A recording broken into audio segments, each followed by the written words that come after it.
A seguir, Jornal das 6.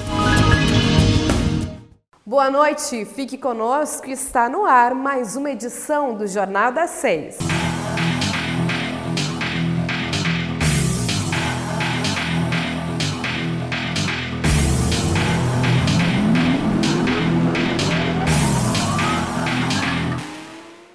Motivados pela lei que regulamenta a jornada de trabalho dos motoristas profissionais, os associados do Sindicato dos Transportadores Autônomos de Carga de Ijuí iniciaram um projeto que neste ano sai do papel. Eles terão aqui no município, na BR-285, um posto de combustível e uma área para estacionamento dos caminhões. Mais conhecida como Lei dos Caminhoneiros, a Lei 12.619 de 2012, aprovada em 2012, propôs diferentes exigências trabalhistas e jurídicas à classe, para garantir melhorias nas condições de trabalho e reduzir o número de acidentes com transporte de cargas nas estradas. Desde a aprovação, no entanto, a lei sofreu críticas em razão da inviabilidade da aplicação das propostas.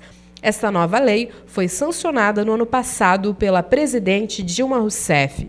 E movidos pela lei que regulamenta a jornada de trabalho dos motoristas profissionais, os associados do Sindicato dos Transportadores Autônomos de Carga de Ijuí iniciaram um projeto que neste ano sai do papel. Da Lei 12.619, da jornada de trabalho e tempo de direção, se criou uma lei onde obriga o caminhoneiro a fazer uma parada de no mínimo 8 horas diárias e consecutivas.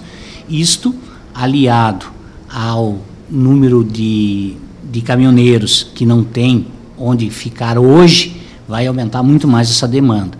Também é necessário, esse ponto, possa prestar serviços ao caminhoneiro com preços diferenciados. Então, essas duas situações da lei e da necessidade de reduzir custo é que o sindicato e a cooperativa dos transportadores autônomos adquiriram esta área após muitas tratativas com o governo municipal de conseguir uma área doada pela prefeitura dentro do distrito industrial e não ter conseguido.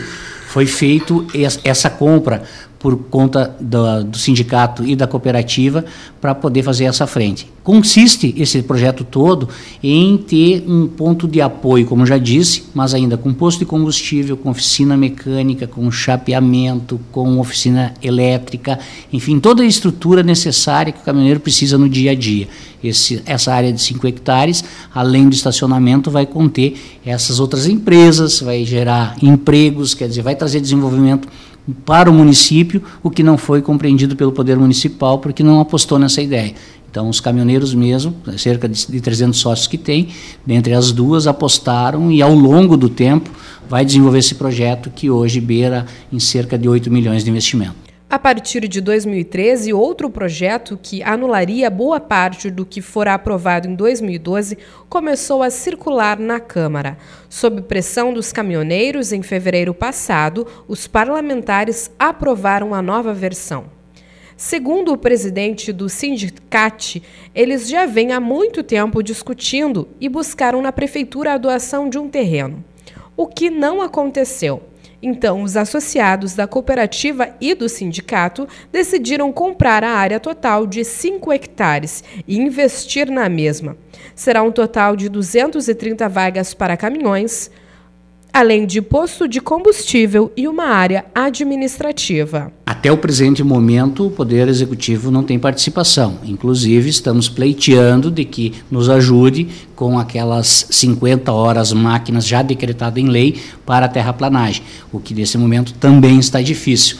Mas, enfim, lá na frente, quem sabe, vamos pedir para que o Poder Público Municipal, Estadual e Federal não nos atrapalhe, deixe que a gente desenvolva o projeto, né? Já que não está conseguindo nos ajudar, que ao menos não nos dificulte a efetiva colocação dessa obra. O investimento gira em torno de 8 milhões de reais. A nossa entrada nisso é exatamente para fazer o caminho inverso, retirar essa lucratividade que está ficando com os postos e colocar na mão do caminhoneiro, porque hoje nós estamos operando o preço do óleo diesel no posto que a gente tem pequenininho aqui, vendendo a 2,595. o óleo diesel.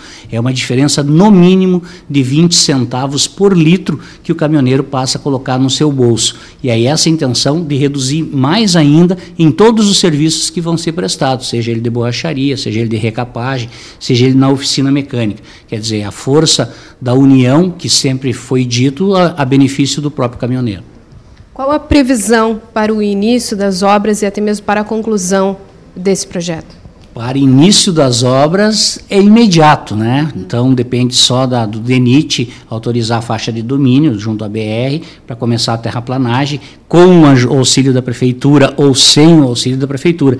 De início é a terraplanagem. De conclusão é um processo longo, pelo investimento que está colocado, evidente que vamos buscar novas parcerias, como, por exemplo, e é possível, a demanda aos deputados da nossa região, os deputados federais, que podem colocar emendas parlamentares nesse projeto, porque é um projeto que visa a coletividade.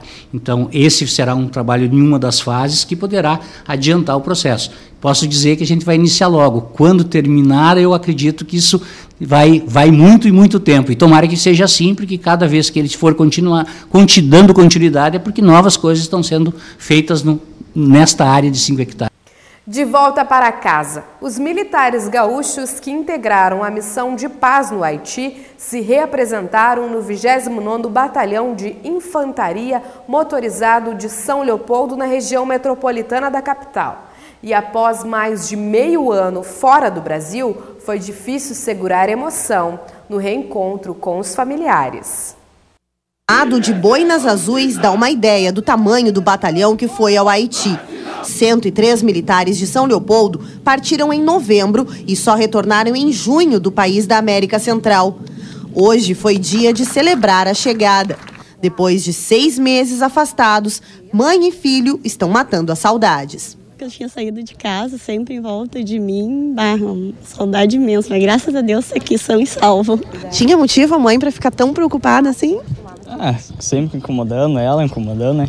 Sempre abraçando ela, sempre junto com ela ali. Na hora de estar longe, assim, a saudade bate mesmo. A missão dos militares brasileiros começou em 2004 para ajudar na pacificação e na ordenação política do país. Em 2010, um terremoto abalou a capital, Porto Príncipe, e deixou mais de 300 mil mortos.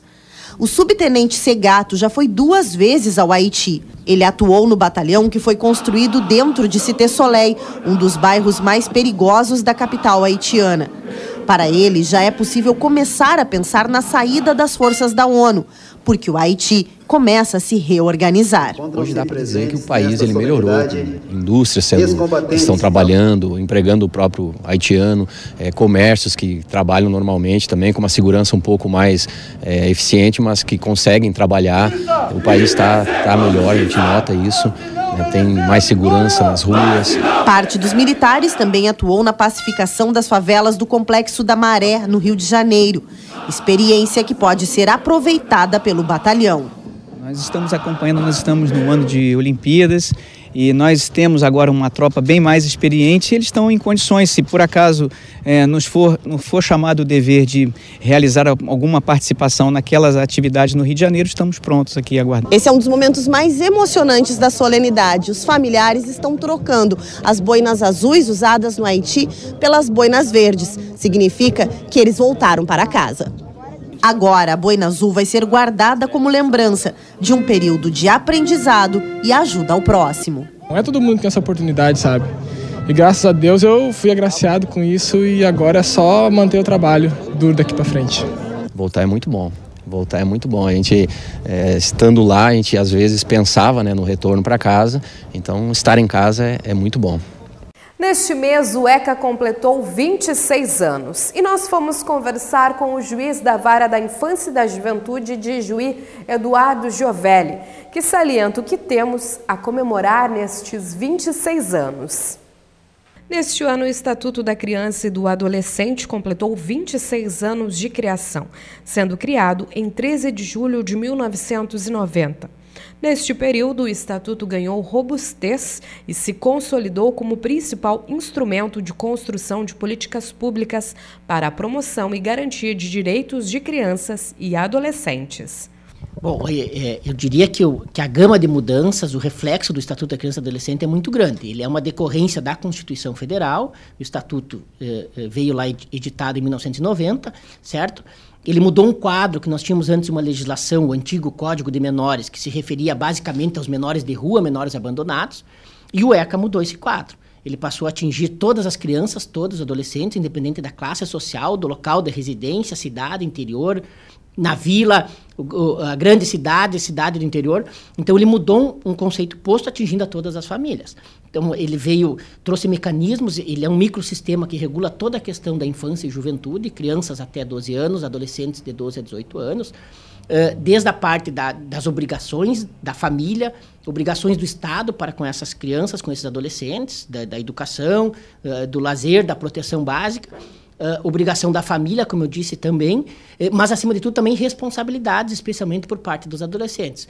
Então, nós temos toda a questão da regulação da manutenção do poder familiar, da colocação em família substituta, especialmente quando a criança ou adolescente é tirado da sua família e colocado via adoção numa outra família.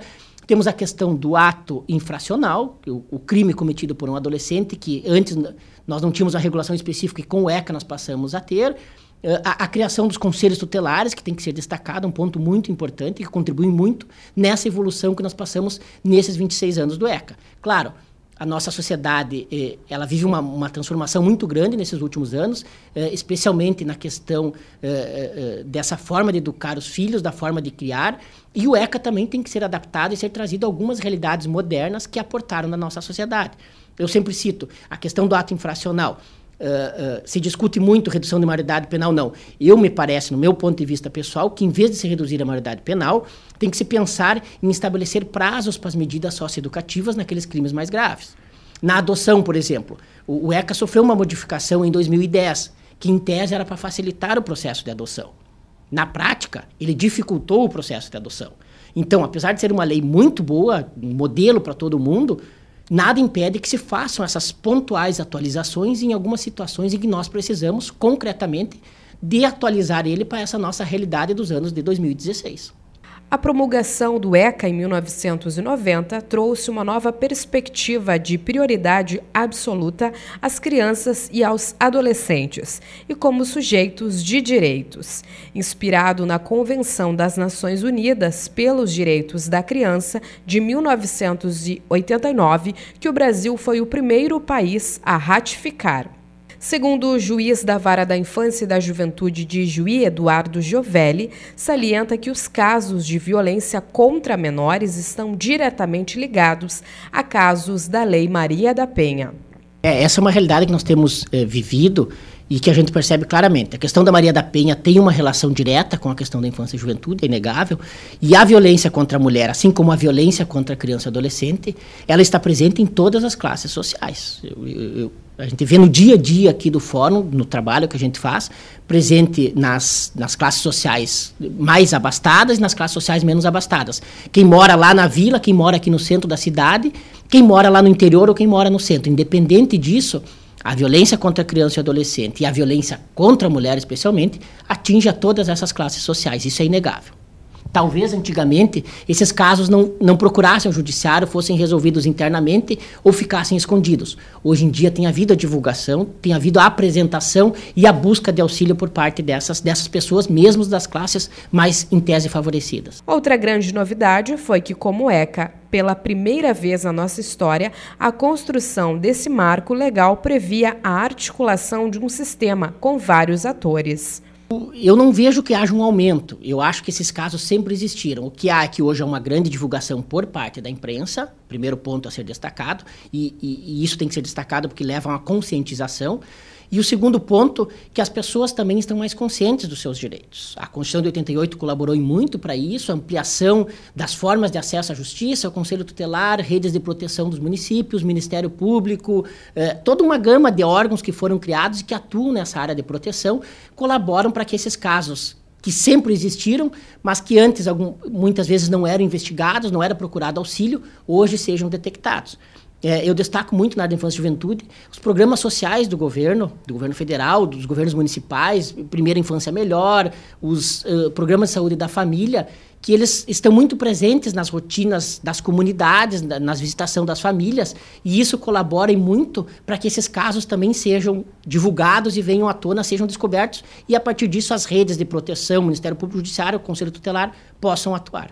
O juiz enfatiza ainda o que comemorar nestes 26 anos. Eu acho que nós temos muito a comemorar, como disse, nessa mudança de paradigmas que o ECA implicou, tá? Então nós temos muita coisa a comemorar, nessa criação, nessa atuação em rede, criação de órgãos, influência muito maior, presença do Estado acompanhando as crianças e os adolescentes, acho que isso tem que ser destacado. E aprimorar, como toda a legislação, o ECA tem pontos, e eu destaco 2 pontos, como eu já falei antes, que ele precisa ser melhorado. A questão da repressão ao ato infracional, especialmente nos crimes mais graves, o homicídio, o estupro, o tráfico de drogas, o roubo, e a questão da adoção, que nós precisamos de uma simplificação desse processo para que ele seja mais efetivo. Por mais que se tenha muitas medidas práticas e muita intenção e boa vontade, a legislação muitas vezes nos tolhe e implica em restrições na atuação do juiz de direito nessa questão da adoção. Então, nós precisamos de uma mudança legislativa sensível também nessa área. Mas, independente dessas situações pontuais, tem que ser destacada a vigência do ECA e a mudança que ele implicou em termos de sociedade, em termos de atuação dos órgãos na questão da proteção especificamente e especialmente proteção às crianças e aos adolescentes. Mesmo com a crise, este ano os papais gaúchos devem ganhar mais presentes no dia 14 de agosto. Um levantamento feito pela FCDL, com mais de 1.000 lojistas de Porto Alegre e da região metropolitana, prevê crescimento de até 30% nas vendas do Dia dos Pais, em relação ao ano passado. Para a pesquisa, o incremento nas vendas tem um motivo muito claro: as baixas temperaturas. Devido ao frio das últimas semanas, a procura por agasalhos movimenta o comércio em torno da data. Outra razão, segundo a FCDL, é que o consumidor começa a recuperar a confiança no mercado. Ele se sente um pouco mais confiante na medida em que estão havendo indícios ou indicações de que haverá um reaquecimento na economia. Isso também se atrela em função da oferta de crédito, ou seja, nós estamos observando uma ligeira tendência de aumento na oferta de crédito, muito dela acontecendo no próprio varejo. A pesquisa também mostrou que o comportamento dos consumidores tem mudado ao longo dos anos. Ao invés de pequenas recordações, eles têm optado por presentes mais modernos. E nessa disputa pelo bolso do consumidor, é a tecnologia que tem levado a melhor. Prova disso é esta loja especializada em artigos de informática, onde as vendas para a data devem dar um salto de 20% na comparação com o ano anterior. Hoje em dia, o pai quer estar atualizado, o pai quer ter os equipamentos mais modernos, quer estar comunicado com a rede social. O pai moderno hoje em dia está no Facebook, está no WhatsApp, então está havendo uma procura muito grande nesses produtos para o Dia dos Pais. Tablets, smartphones, notebooks, computadores. É um presente legal, gostaria assim, que as filhas que estejam escutando que me mandem um presente pro pai aí.